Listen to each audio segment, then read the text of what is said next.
আসসালামু আলাইকুম।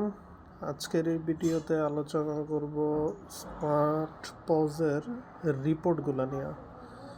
আমরা মেনুতে আসি, মেনুতে আসার পর রিপোর্টের অপশানে এখানে যে মেজর টার্মগুলো আছে, একটা সেলসের রিপোর্ট প্রথমটা, তারপর হচ্ছে পারচেস বা ক্রয়ের রিপোর্ট, তারপরে আছে অ্যাকাউন্টসের রিপোর্ট, এমআইএস, তারপরে বেসিক রিপোর্ট। এই রিপোর্টগুলো যদি একটু আলোচনা করি সংক্ষিপ্তভাবে, যেমন সেলসে যাই, সেলসে দুই ধরনের রিপোর্ট হয়। একটা হচ্ছে স্টেটমেন্ট, যেখানে হচ্ছে সেলসের বিস্তারিত তথ্যগুলো থাকে, আর আরেকটা হচ্ছে সেলস সামারি, ওখানে হচ্ছে সংক্ষিপ্ত তথ্য দিয়ে সেলসের বিবরণীটা থাকে।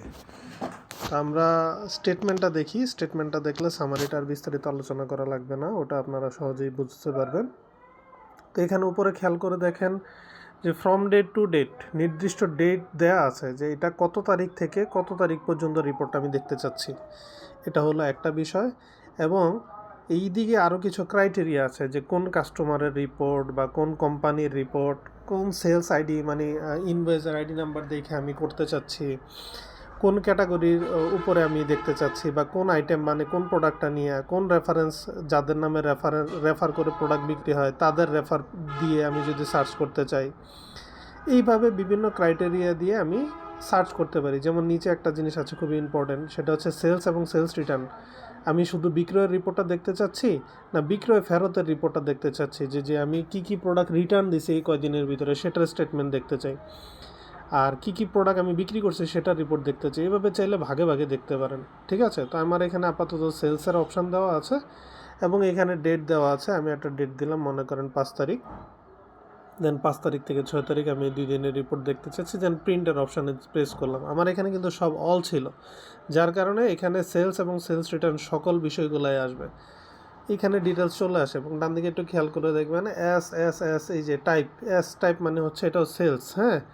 আর যদি ফেরত থাকে তাহলে এখানে আর লেখা থাকবে, মানে রিটার্ন।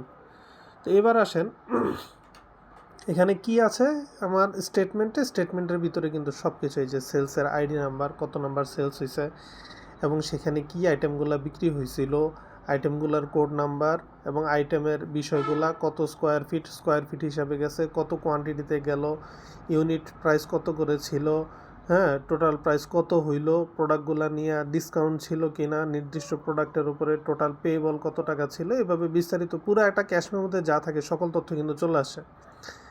দেখেন নেট পেয়েবল কত ছিল, এই টাকাটা নেট পেয়েবল ছিল, ঠিক আছে। এর ভিতরে পেইড করছে কত, উনি পুরো টাকাই পেইড করছে, ঠিক আছে। তো এখন পেইড করার পরে আমার এই জায়গায় আসছে হলো লস এবং প্রফিট। মানে আমার বিক্রি করার কথা ছিল এই টাকা 8,840 টাকা, এবং 8,840 টাকা ওনারা পেইড করছে। যদি কোথাও না করে থাকে তাহলে বোঝা যাবে যে সেটা বাকিতে নিছে, ঠিক আছে। যেমন বিষয়গুলো এইভাবেই মেজার হয়, কত টাকার পণ্য নিছে, কত টাকা জমা দিল, কত টাকা বাকি রইলো, এভাবে হয় আর কি, ঠিক আছে। তো এই বিষয়গুলো এখান থেকে দেখতে পারবেন এবং এখানে প্রফিটের কলামে আপনার প্রফিটের হিসাবগুলো চলে আসবে, কাস্টমারের নাম চলে আসবে, এবং নিচের দিকে গেলে আপনার প্রফিট মার্জিন, সেলস মার্জিন, কত টাকার পণ্য বিক্রি করছেন, কত টাকা রিসিভ হয়েছে, কত টাকা প্রফিট হয়েছে, এই বিষয়গুলো এখান থেকে জানতে পারবেন, ঠিক আছে। এই হচ্ছে বিষয়। এখান থেকে হলো আমি এরকম একটা রিপোর্ট পাইলাম, এটা হলো আমার স্টেটমেন্ট রিপোর্ট। এবার আসেন স্টেটমেন্ট রিপোর্টের পরে যদি আমি সামারি রিপোর্টটা চাই, স্টেটমেন্ট রিপোর্টটা হচ্ছে বিস্তারিত দেখার জন্য, বোঝার জন্য, আর সামারি রিপোর্টে গেলে ওখানে শুধুমাত্র কি আসবে যে আমার এই ইনভয়েসের নাম্বারগুলো দিয়ে বা আইডি নাম্বারগুলো দিয়ে সব যতটা সংক্ষিপ্তভাবে রিপোর্ট আসে। যেমন 5 তারিখের আমি দেখলাম যে অল কাস্টমারের এই হিসাবটা দেখতে চাচ্ছি, দেন সার্চ দিলে সে আমাকে এখানে দেখাই দিবে যে আমার ইনভয়েসের নাম্বারগুলো, এগুলো হচ্ছে আমার ইনভয়েস, এটা হলো তারিখ যে 5 তারিখের, এটা হলো কাস্টমারের নাম, ইনভয়েসে কত টাকা অ্যামাউন্ট হয়েছিল, কত টাকা ডিসকাউন্ট দেওয়া হয়েছে টোটাল ওই দিন, এটা হচ্ছে ডিসকাউন্টের কলাম। রিসিভেবল, কত টাকা রিসিভ করার কথা ডিসকাউন্ট বাদ দেওয়ার পরে, তারপরে হচ্ছে কত টাকা রিসিভড হয়েছে, এবং ডিউ কত টাকা রয়ে গেছে ওই দিন। এই বিষয়গুলো আমার এখান থেকে আলাদা করে দেখতে পারলাম, আমি এক নজরে দেখে নিলাম। এটা হচ্ছে আমার সামারি রিপোর্ট। এই সামারি রিপোর্টটা এখানে ঠিক যেভাবে আছে সেলসের ক্ষেত্রে, আমার মনে হয় আর মেজরিটি তেমন বেশি কিছু লাগে না। তারপরেও আপনাদের যদি কারো কোনো আলাদা করে কোনো চাহিদা থাকে তাহলে অবশ্যই জানাবেন। এখানেই সব কিছু চলে আসে। এই দুইটা রিপোর্টে আপনি সেলস সংক্রান্ত সকল তথ্যগুলো পেয়ে যাবেন। তারপরে আসি হচ্ছে পারচেজের বিষয়টা। পারচেজের বিষয় সেলসের যে বিষয়টা যেভাবে আছে ঠিক পারচেজের ভিতরেও ঠিক একইভাবে আছে। একটা হচ্ছে স্টেটমেন্ট অফ পারচেজ আর একটা হচ্ছে সামারি অফ পারচেজ।